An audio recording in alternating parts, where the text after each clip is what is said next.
Hi Leute, das Rexina Radio hat mir keine Ruhe gelassen, weil es ganz schön verzerrte. Und ich habe die Akkus ja schon getauscht an dem. Die beiden Akkus, den hier und den hier.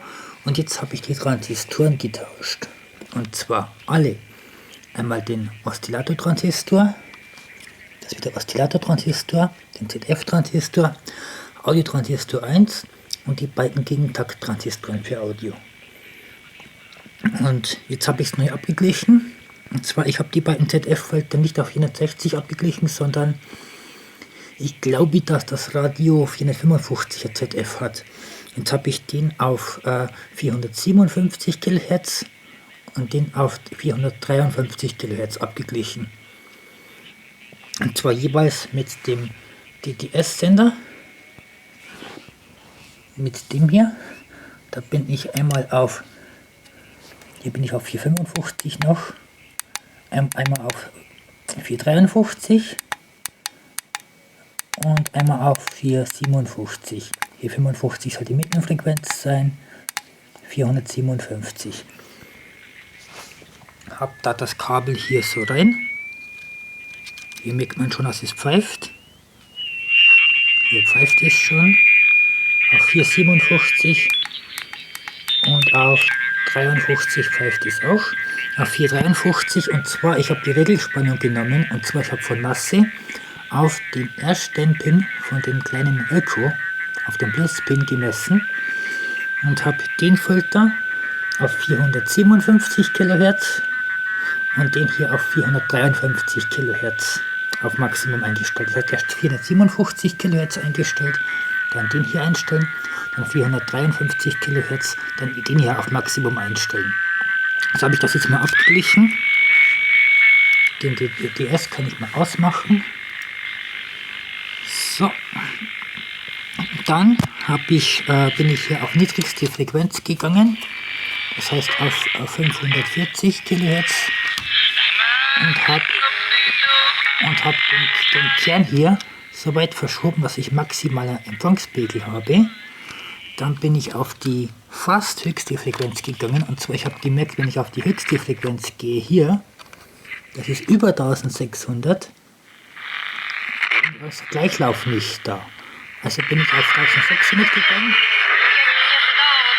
habe mir dann einen Sender gesucht und habe auf 1600 hier den Vorkreis mit dem Kondensator abgeglichen. Dann das gleiche wieder, also dann wieder runtergegangen auf 540, dann da wieder den hier verschoben auf Empfangspegel Maximum, dann wieder hoch auf genau 1600, dann den wieder abgeglichen, immer hin, her, hin und her. Den hier habe ich so eingestellt gehabt, zuerst so reingedreht, dass er, wenn ich auf 1600 bin hier, den kann man ja weiter drehen als 1600, wenn ich hier bin, dass ich wirklich auf 1,6 bin. Also da hat mir die DS wieder geholfen, 1,6 MHz, den auf 1,6 gestellt, den Rekondensator so gestellt, dass ich auf 1,6 bin und dann den Gleichlauf eingestellt. Und jetzt scheint es weniger zu verzehren und viel lauter zu sein.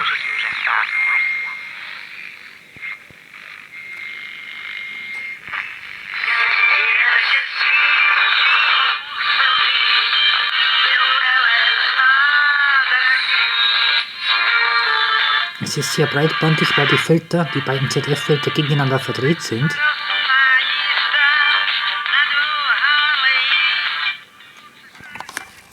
Und zwar ja der 2 kHz höher als die ZF und der 2 kHz unterhalb, niedriger als die ZF. Dadurch wird der breitbandiger. Also wenn beide Filter auf einer Frequenz sind. Das habe ich auch deshalb gemacht, weil die ZF-Verstärkung durch den Transistor jetzt höher ist und weil ich ansonsten mehr ZF-Pfeifen habe. Aber ich habe immer noch ZF-Pfeifen bei 1000 etwa.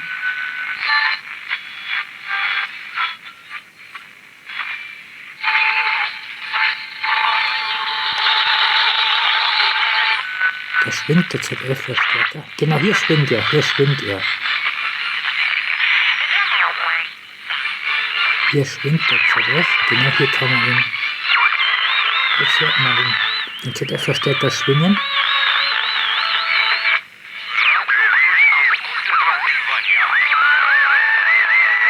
Da schwingt er.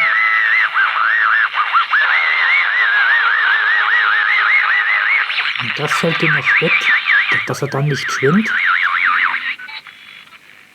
Und hier oben merke ich, zwischen 1300 und 1600 ist sehr wenig.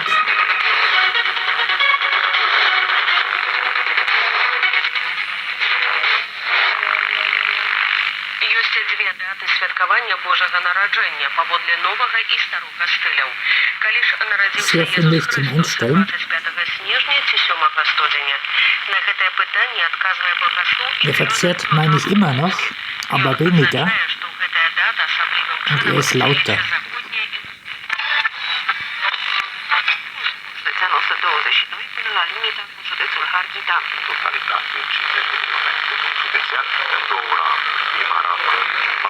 Ja, bei 1000 habe ich ZF schwingen. Hier, genau.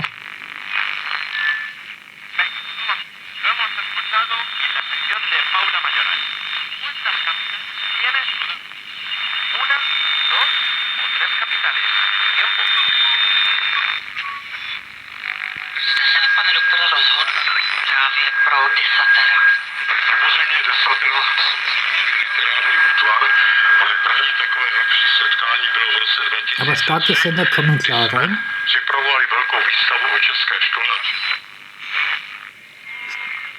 Starke Sender kommen klar rein, ja.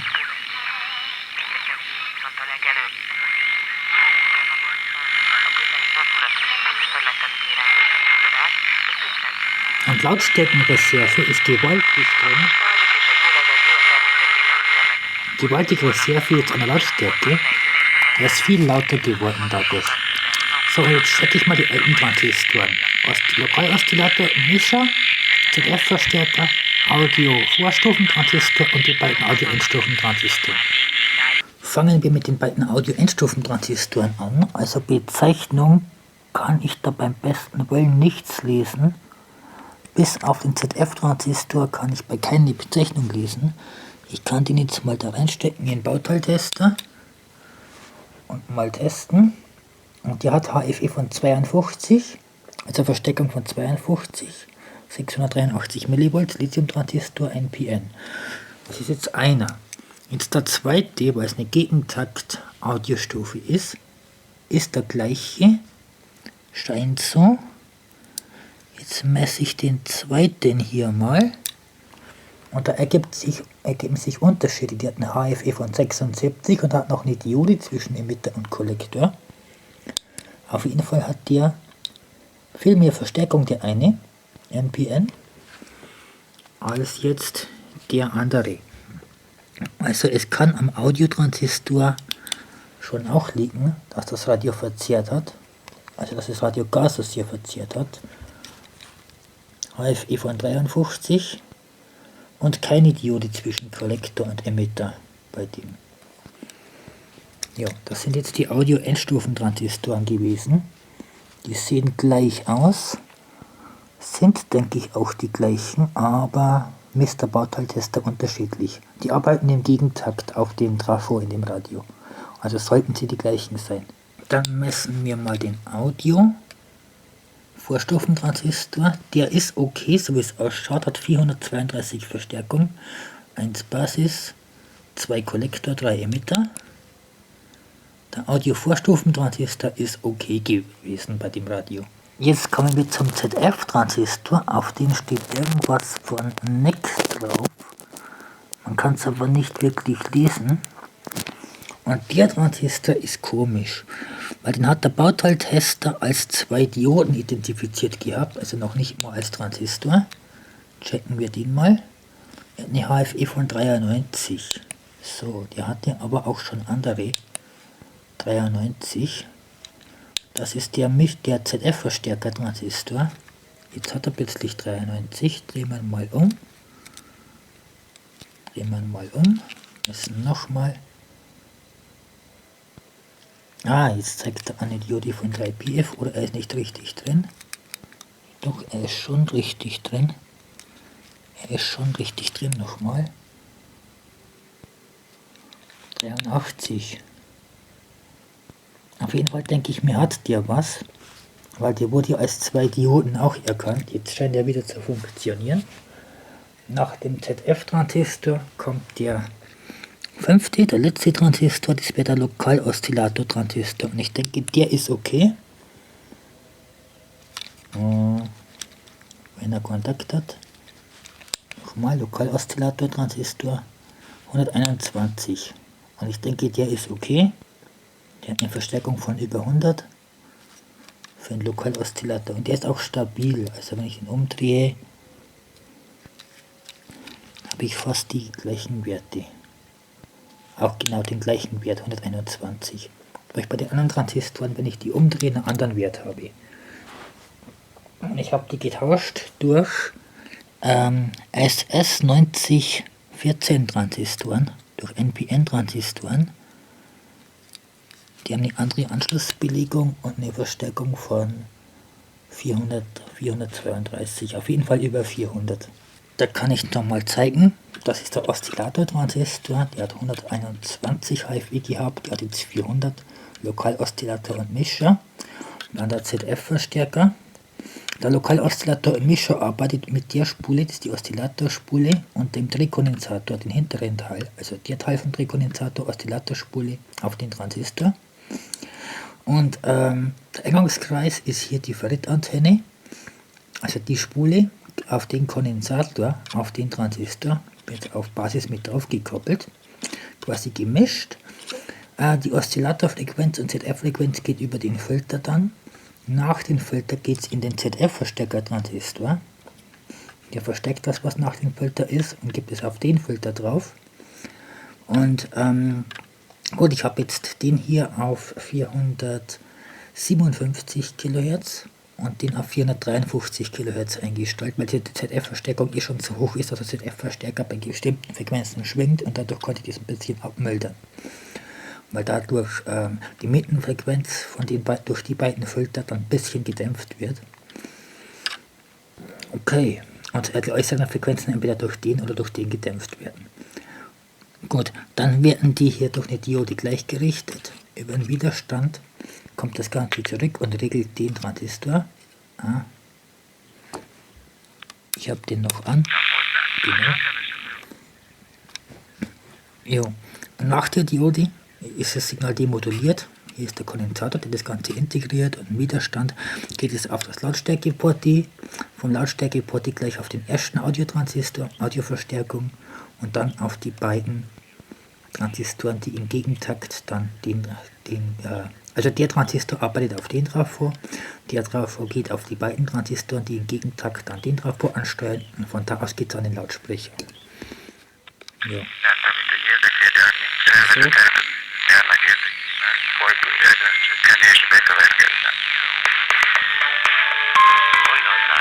Ich glaube, dass der ZF-Verstärker schwingt hier, der macht zu viel Verstärkung, dass ich da vielleicht noch was mache, um den zu bedämpfen irgendwie. Dass ich den Transistor irgendwie oder den Widerstand vergrößere. Ich glaube, das ist der Transistor, ist es der Widerstand, irgendein Widerstand, der den ZF-Verstärker-Transistor versorgt, dass ich den vergrößere oder so. Weil der ZF-Verstärker schwingt lässt.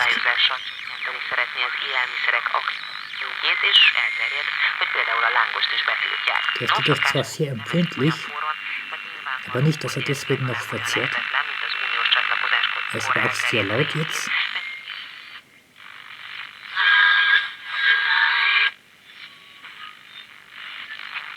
Gut, auf Mittelwelle. Da schwimmt er wieder bei 1000.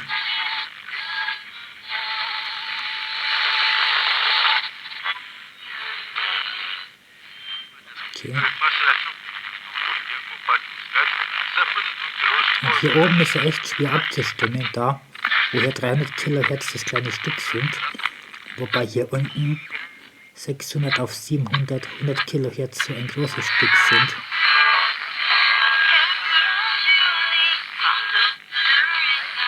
Aber das ist konstruktionsbedingt vom Radio so. Ist nicht gerade gleichmäßig, die Skala.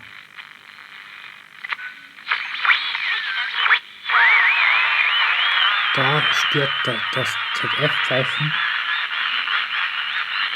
Also da müsste ich noch was machen.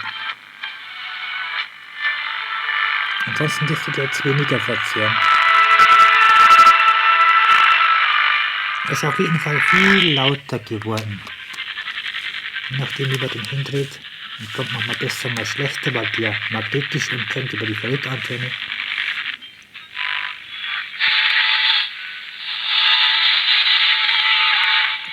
Ja, okay, ich denke mal, jetzt geht er ein bisschen besser, aber halt immer noch nicht perfekt.